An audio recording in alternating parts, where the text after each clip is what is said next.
নারীদের জন্য এক নম্বর হলো পর্দা। আল্লাহ রাসূল বললেন, ফাতেমা তোমার সঙ্গে আমার গুরুত্বপূর্ণ কিছু কথা আছে।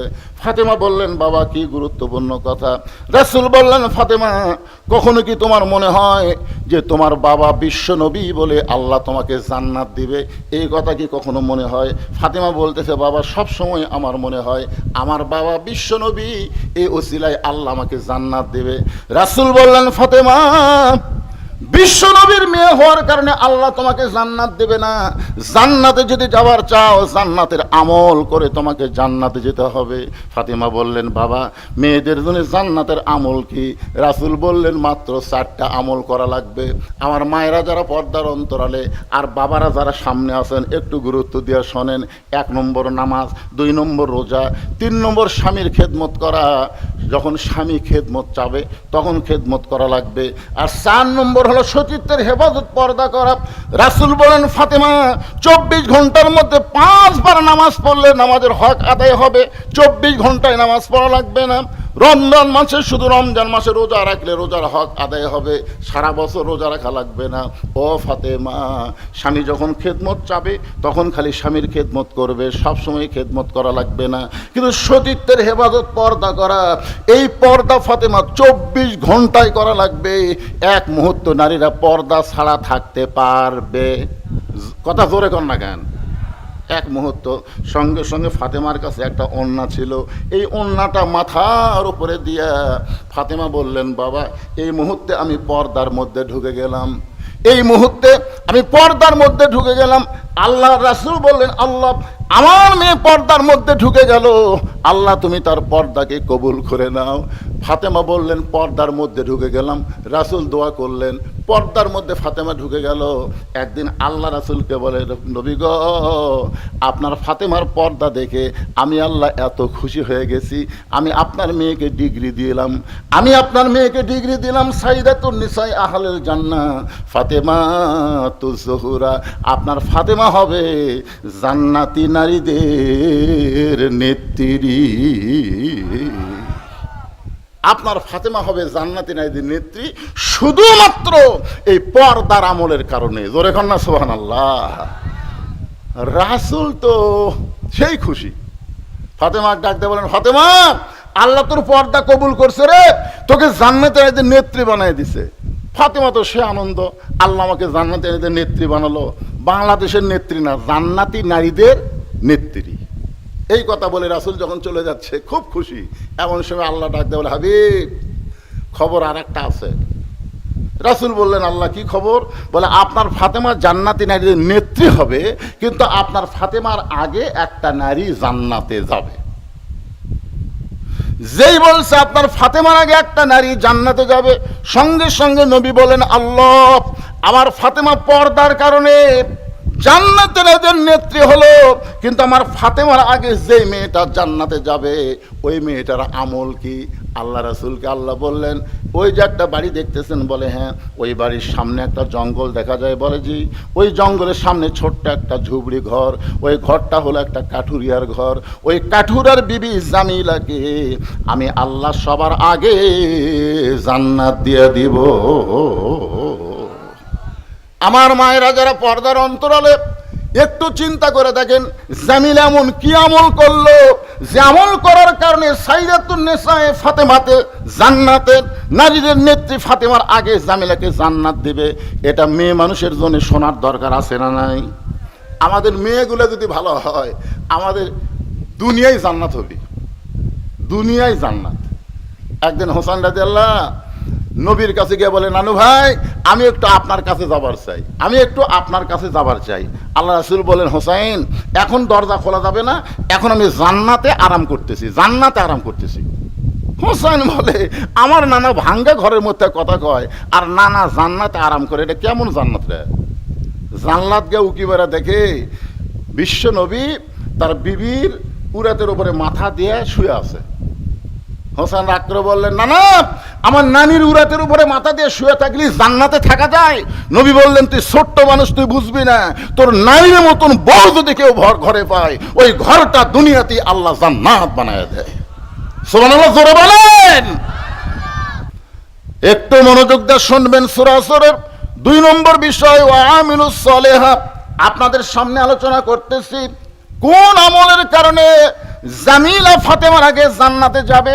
এই কথা যখন ফাতেমার কানে আসলো, ফাতেমা বলে বাবা জামিলা এমন কি আমল করলো যে আমল করার কারণে আমার আগে আল্লাহ তাকে জান্নাত দিবে। রাসূল বলে ফাতেমা জানবার যদি চাও তাহলে তোমাকে তদন্ত করে জানতে হবে। শুধুমাত্র কোন আমলের কারণে জামিলা ফাতেমার আগে জান্নাতে যাবে এইটা জানার জন্য ফাতেমা তদন্ত বের হলেন। আসরের নামাজের পরে চুপি চুপি ফাতেমা জামিলার ঘরের দরজাত গিয়ে বললেন, জামিলা আমি নবীর মেয়ে ফাতেমা, আমি তোমার সঙ্গে একটু দেখা করবার চাই, তুমি একটু দরজা খুলে দাও, আমি তোমার ঘরের ভিতরে ঢুকবো। জামিলা দরজায় কান্না শুরু করে দিলেন। ফাতেমা বলে জামিলা কান্দো কেন? বলে কান্দার কারণ হলো আমার সারা জীবনের সাধনা নবীর মেয়ে ফাতেমাকে আমি এক নজর দেখতে চাই। ফাতেমা বলতেছে দরজা খুললেই দেখা হবে, তাহলে কান্দার কি দরকার? জামিলা বলতেছে দরজা কেমনে খুলবো, আমার স্বামী বাড়িতে নাই, আর স্বামী কাঠ বিক্রি করতে গেছে বাজারে, স্বামীর হুকুম ছাড়া ফাতেমার জন্য দরজা খুলতে আমি জামিলা বড় ভয় পাই। যেই মাত্র কইছে স্বামীর হুকুম ছাড়া ফাতেমার জন্য দরজা খুলতে আমি জামিলা বড় ভয় পাই, ফাতেমা দুই ধাপ পিছনে আছে, দুই ধাপ পিছনে আছে। সর্বনাশ, একটা মেয়ে মানুষের জন্য আর একটা মেয়ে দরজা খুলবে, তাও আবার স্বামীর হুকুম লাগবে। এই মায়েরা মনোযোগ দিয়ে শোনেন, একটা ফকুনি ভিক্ষা করবে যাচ্ছে, মা সারটা ভিক্ষা দে, কোনোদিন কয় না বাবা সারটা ভিক্ষা দে, কোনোদিনও কয় না মা সারটা ভিক্ষা দে। মা দরজা খুলে দিছে, ওই ঘরের মধ্যে যায়, বাড়ির মধ্যে যায়, দেখে মোটর সাইকেল কোন জায়গা থসে, কি কোন জায়গা থসে, এই শালা ফকুনি সব দেখছে, দেখে এসে চোরক কষে মোটর সাইকেল ওই ধারত থাকে, ওই ধারত থাকে পাওয়ার টিলার সব কষে। পর 2 দিন পর চুরি হয়ে গেছে। এখনকার অধিকাংশ চোরের সাথে ফকুনির লাইন আছে। কথা কন না কেন, কথা কন না কেন ভাই রে? নবীর শিক্ষা করো না ভিক্ষা, মেহনত করো সবে। সামান্য কিছু হলেই কতগুলো ফকুনি, স্বামী কয় তালাক দে মরক, তালাক দে, ভিক্ষা করে খামো। ধরে কোন কথা ঠিক না, তালাক দে ভিক্ষা করে খাবি। শুধুমাত্র অসহায় ছাড়া, অন্ধ ছাড়া, বৃদ্ধ ছাড়া, তাদেরকে ছাড়া অন্য কাউকে ভিক্ষা দেওয়া যাবে? কথা বলেন না কেন? ভিক্ষা দেওয়া যাবে? যাবে না। পাইকারি হারে সবাইকে ভিক্ষা দেওয়া যাবে না ভাইজান। একটু মনোযোগ দিয়ে কথাগুলো শুনতে হবে। আমি ও আমিলুস সালিহাত, তারপর আসতেছে ওয়াতাওয়াসাউ বিল হক ওয়াতাওয়াসাউ বিস সবর। আপনারা কি বিরক্ত হচ্ছেন? একটু মনোযোগ দিয়ে কথাগুলো শুনতে হবে। ফাতেমা 2 ধাপ পিছনে আইছে যে স্বামীর হুকুম ছাড়া আমার জন্য দরজা খোলে না, এর বাড়ির মধ্যে ঢোকাই লাগবে। এমন কি আমল করে যে আমল করার কারণে আমার আগে আল্লাহকে জান্নাত দেবে, এটা আমার জানাই লাগবে। ফাতেমার আকর্ষণ আরো বাইরে গেছে। জামিলা বলতেছে ওগো নবীর মেয়ে ফাতেমা, আজকের মতো আপনি বাড়িতে যান, আগামীকাল যদি এই সময় আসেন, আসা মাত্রই দরজা খুলে দিব, কারণ রাত্রেবেলা স্বামীর কাছ থেকে আমি হুকুম নিব, স্বামীর কাছ থেকে হুকুম নিব, আগামীকাল আসা মাত্রই দরজা খুলে দিব। পরদিন ফাতেমা চুপি চুপি জামিলার বাড়ির দিকে যখন রওনা দেয়, ছোট্ট একটা বাচ্চা সামনে দাঁড়ায় বলে মা গতকাল বিকেলবেলা আপনাকে অনেক খুঁজেছি মা, কিন্তু আপনাকে খুঁজে পাই নাই, আজকেও চোরের মতন কোথায় যান, আমিও আপনার সঙ্গে যাবার চাই। ফাতেমা দেখলেন বাচ্চাটা হলো হোসাইন। হাসান হলে বুঝান যাইতো, কিন্তু হোসাইন বড় জেদি, বুঝালেও কাজ হবে না। ওই হোসাইনকে সঙ্গে করে জামিলার বাড়ির দরজায় যেই মাত্র গেছে, হোসাইন দরজার সামনে গিয়ে বলতেছে মা এই ভাঙ্গা দরজায় তুমি গতকাল আইছিলা, আজকেও কেন আসলাম? এই বাড়িতে এমন কি আছে মা, যেই বাড়িতে আমার মাকে বারবার আসতে হয়, এই বাড়িতে এমন কি আছে? এমন সময় ফাতেমা দরজায় গিয়ে বললেন জামিলা তুমি কি দরজা খুলবা না? জামিলা বলতেছে 1 ঘন্টা হলে আমি দাঁড়িয়ে আছি, আপনি আসা মাত্রই দরজা খুলে দেব। ফাতেমা বলতেছে তাহলে দরজা খুলে দাও। এবার জামিলা বলতেছে কে যেন আপনাকে মা মা বলে চিৎকার করে ডাকলো, ওই বাচ্চাকে নিয়ে যদি আপনি ঢুকতে চান তাহলে আজকের মতো আপনি ফেরত যান, কারণ আমার স্বামী শুধুমাত্র আপনার জন্য দরজা খোলার হুকুম দিয়েছে, আপনি বাচ্চাকে সঙ্গে করে আনবেন, এই হুকুম তো আমার স্বামী দেয় নাই। সঙ্গে সঙ্গে হোসেন রাগ করে বলে মা যেই মেয়েটা আমি থাকার কারণে তোমার জন্য দরজা খোলে না, এই মেয়েটা কোনোদিন ভালো মেয়ে হতে পারে না, অত্যন্ত খারাপ মেয়ে। সঙ্গে সঙ্গে ফাতেমা হোসেনকে বুকের মধ্যে নিয়ে কপাল একটা চুমু দিয়ে বলে, বাবা তুমি যে মেয়েটাকে খারাপ বলতেছো, তোমার নানা বলেছে ওই মেয়েটা তোমার মায়ের আগে জান্নাতে যাবে। তুমি সেই মেয়েটাকে খারাপ বলতেছো, তোমার নানা বলেছে ওই মেয়েটা তোমার মায়ের আগে জান্নাতে যাবে।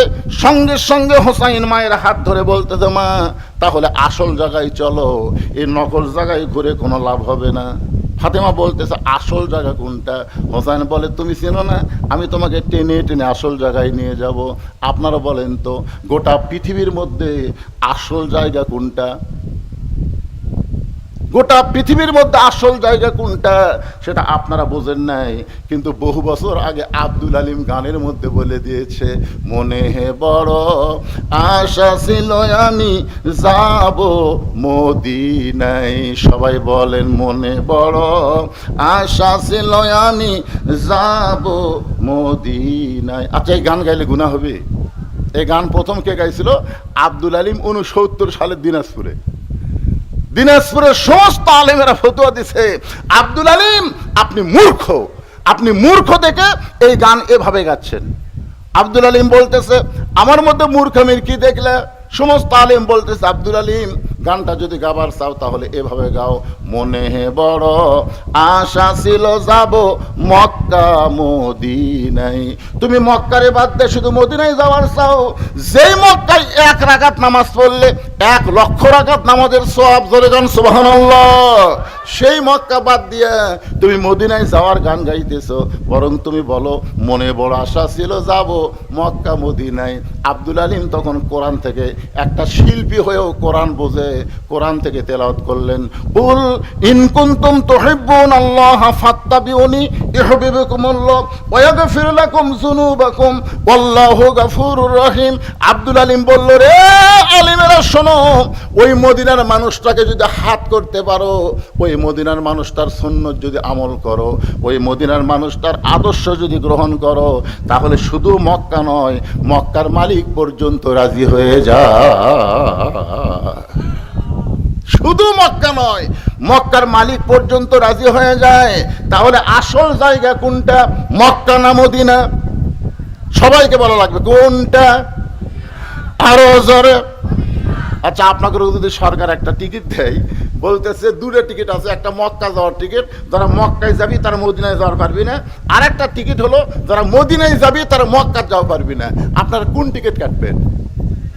কেন কাটবেন? কারণ মক্কাত কি আছে? কথা কয় না, আল্লাহর ঘর। যেই দিন মক্কা বিজয় হলো, সাহাবেরা বললেন, ইয়া রাসূলুল্লাহ, মক্কা যখন বিজয় হলো, আজকে আমরা কাবা ঘর তাওয়াফ করব। আল্লাহ রাসূল বলেন, আমারও মন চাচ্ছে, চলো যাই। সমস্ত সাহাবী নিয়ে নবী মুআল্লিম হয়ে, শিক্ষক হয়ে সবার আগে আগে নবী যাচ্ছে, সাহাবেরা পিছনে পিছনে যাচ্ছে। রাসূল বললেন, 7 পাকে 1 তাওয়াফ। কয় পাকে? কি হাজি সাহেব ভুল ধরছে নাকি? 7 পাকে কয় তাওয়াফ? 1 তাওয়াফ।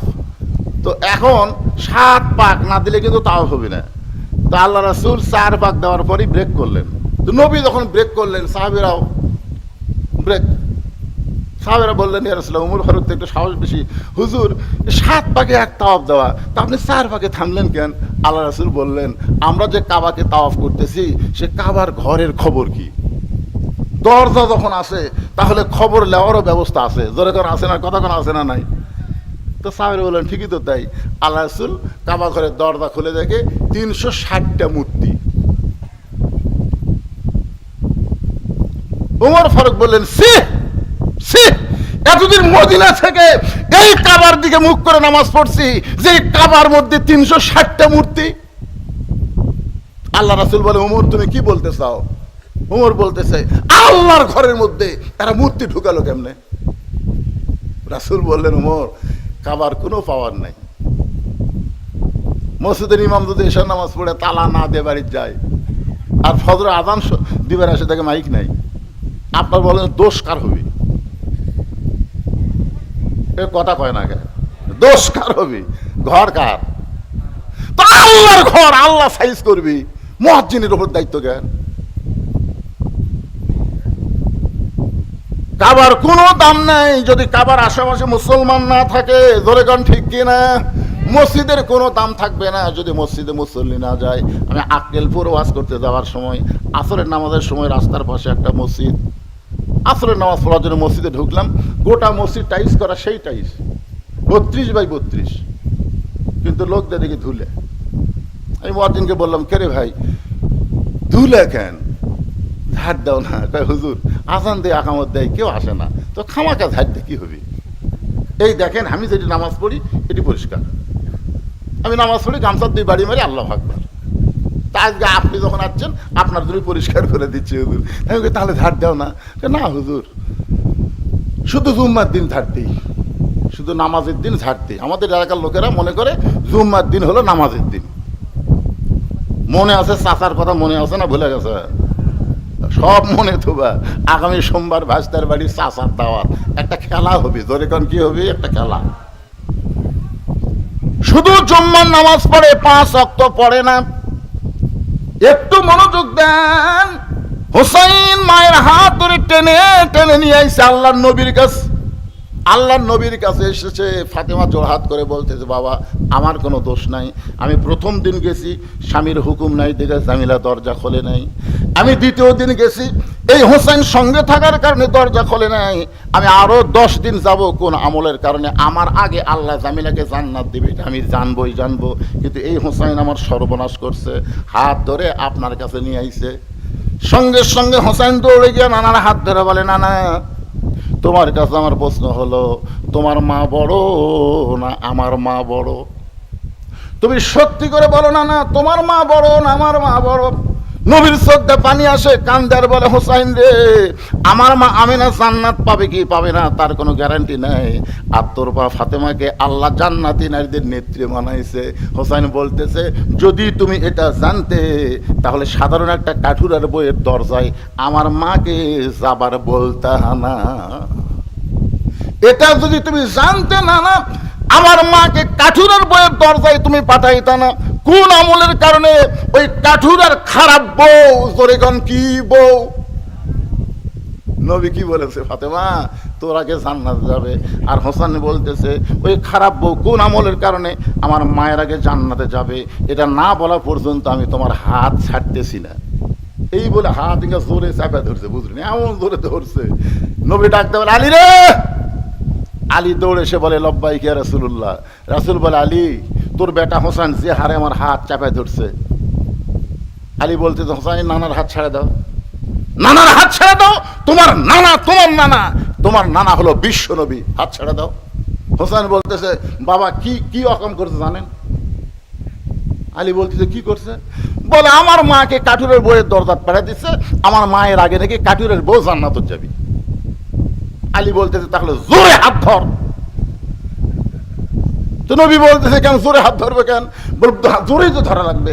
কে আগে জান্নাতে যাবে, কে পরে জান্নাতে যাবে, এটা আপনি পুরুষ মানুষকে বলেন যে 1 নম্বর আবু বকর জান্নাত, 2 নম্বর উমর জান্নাত, 3 নম্বর ওসমান জান্নাত, 4 নম্বর আলী জান্নাত। একটা মরদ মানুষ মন খারাপ করবি না। মরদ মানুষের নিয়ত হলো জান্নাত তালি হলো। জোরে কোন কথা ঠিক কিনা? কিন্তু আপনি মেয়ে মানুষকে গোল করে গেছেন কেন? কারণ মেয়ে মানুষের মনের মধ্যে হিংসা কম না বেশি? কথা কর না কেন? আমি খেলাম আমার বইয়ের হিংসা দেখার জন্য একদিন একটা বুদ্ধি করে বললাম, আমি যদি জান্নাতে যাই আল্লাহ আমাকে বেহেশতে হুর দিবি। আমার বউ বলতেছে, হুর কি গো? হুর হলো সুন্দরী। এই সুন্দরী করে চোখের কথা বলতেছে, হুরের চোখের সাইজ কেমন হবে, নাকের সাইজ কেমন হবে, এই দুটা বলতে বলতেই দেখি বালুস বগলের তলে নিয়ে ঘরের থেকে বাইরে হয়ে যাচ্ছে। আমি বললাম, কোথায় যাচ্ছে? বলে, হুর নিয়ে থাকো, আমার কি দরকার, তুমি হুর নিয়ে থাকো। আমি সেই দিনে বুঝলাম এরকে কলজা ভরা খালি হিংসা। জোরে কোন কথা ঠিক কিনা?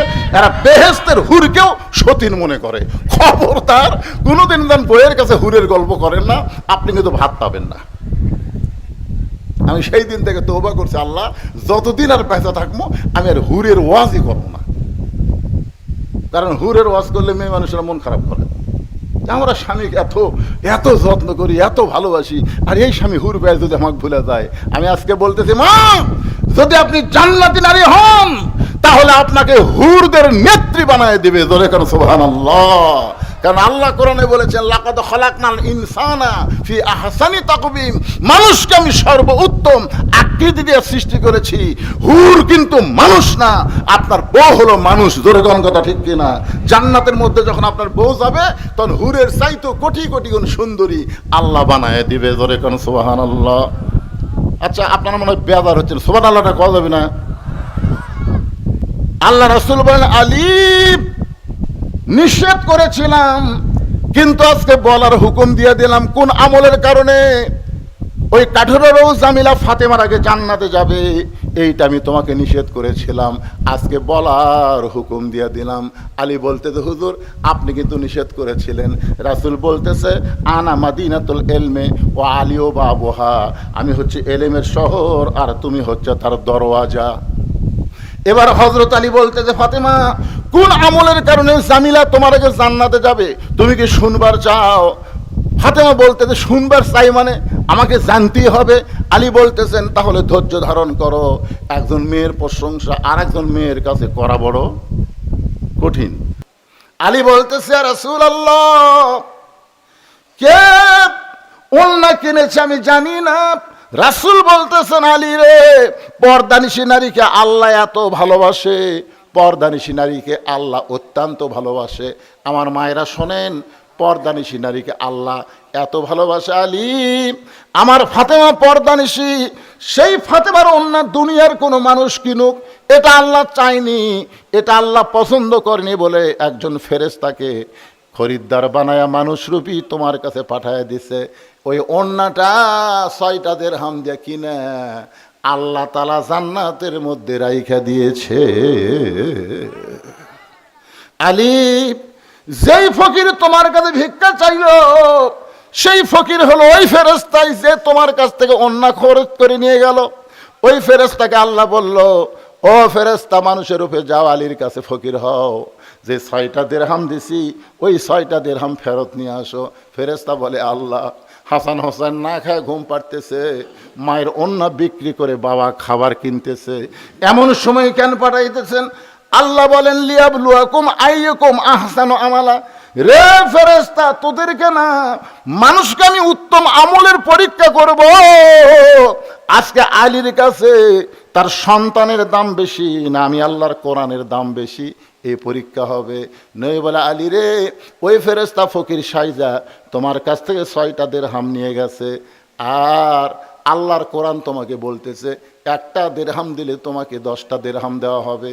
আল্লাহ ওই ফেরেশতাকে উটওয়ালা বানায়া তোমার কাছে উট বিক্রি করলো, আবার ওই ফেরেশতাকে খরিদ্দার বানায়া 160 দিরহাম দিয়ে আল্লাহ তোমার কাছ থেকে উট খরিদ করে নিল।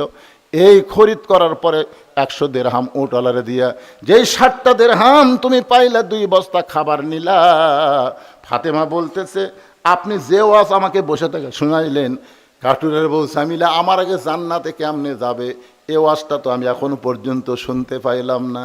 আলী বলতেছেন ফাতেমা তুমি জান্নাতে নেত্রী হওয়ার কারণে আল্লাহ তোমাকে হেঁটে হেঁটে জান্নাতে নেবে না, নেত্রী হওয়ার কারণে আল্লাহ তোমাকে উঠের পিঠে করে জান্নাতে নিবে। কারণ তুমি সাইদাতুন নিসা আহলেল জান্নাহ, সমস্ত জান্নাতীরা এদের নেত্রী হওয়ার কারণে আল্লাহ তোমাকে উঠের পিঠে করে জান্নাতে নিবে। ওই যে জান্নাতের 8টা দরজা দেখা যায়, আর কিছু দূর উঠ গেলেই তুমি জান্নাতে যাবে, কিন্তু হঠাৎ উটটা ব্রেক হয়ে যাবে, উটটার পা আর সামনে যাবে না। ফেরেশতারা বলে আল্লাহ সাইদাতুন নিসা ফাতেমা উট ব্রেক হয়ে গেল, উটটা তোর সামনে যায় না। আল্লাহ বলে ফেরেশতা উটটা যদি না সামনে না যায়, উটটাকে টেনে টেনে সামনে নিয়ে যাওয়া লাগবে। ফেরেশতা বলে আল্লাহ উটটার কি ধরে টানবো, টানার তো কিছুই নাই। আল্লাহ বলে ফেরেশতা কোথায় রে যে ফাতেমার ওন্না 6 দিরহামে খরিদ করে জান্নাতের মধ্যে রাইখা দিছ, ওই ওন্নাটা এনে উটের গলায় বেঁধে দাও। আলী বলে ফাতেমা ওই ওন্নাটা তোমার উটের গলায় বেঁধে দেওয়া হবে, ওন্নার একটা অংশ নিচের দিকে ঝুলতে থাকবে। এখন ফেরেশতারা বলবে আল্লাহ এই উটটাকে কে টেনে জান্নাতে নিয়ে যাবে? আল্লাহ ডাকতে বলবে রে কাঠুরের বউ জামিলা তুমি কোথায়? তোমার স্বামী সব সময় আমি আল্লাহর কাছে দোয়া করতো, আল্লাহ আমার যে বউ নবীর মেয়ে ফাতেমার জন্য দরজা খোলে না স্বামীর হুকুম ছাড়া, আমি দোয়া করি আমার বউকে সবার আগে জান্নাত দিও। আল্লাহ বলে জামিলা রে, আমার খাতুনে জান্নাতের উটটা টেনে টেনে তুমি জান্নাতে নিয়ে যাও। তুমি ফাতেমা মনে করবা জামিলা আমাকে টেনে টেনে জান্নাতে নিয়ে যাচ্ছে, জামিলা আমার কর্মচারী হয়ে আমাকে টেনে টেনে উটটাকে জান্নাতে নিয়ে যাচ্ছে।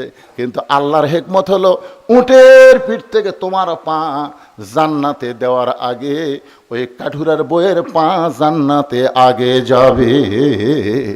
সঙ্গে সঙ্গে ফাতেমা দোয়া করে, আল্লাহ, যে মেয়েরা পর্দার মধ্যে থাকবে আর যে মেয়েরা স্বামীর কথা মতো চলবে, এই মেয়েদেরকে ফাতেমা জামিলার সঙ্গে জান্নাত দিও। ওয়া আমিলুস সালিহা। আমার মায়েরা, পুরুষের 1 নম্বর হলো নামাজ আর নারীদের 1 নম্বর হলো পর্দা।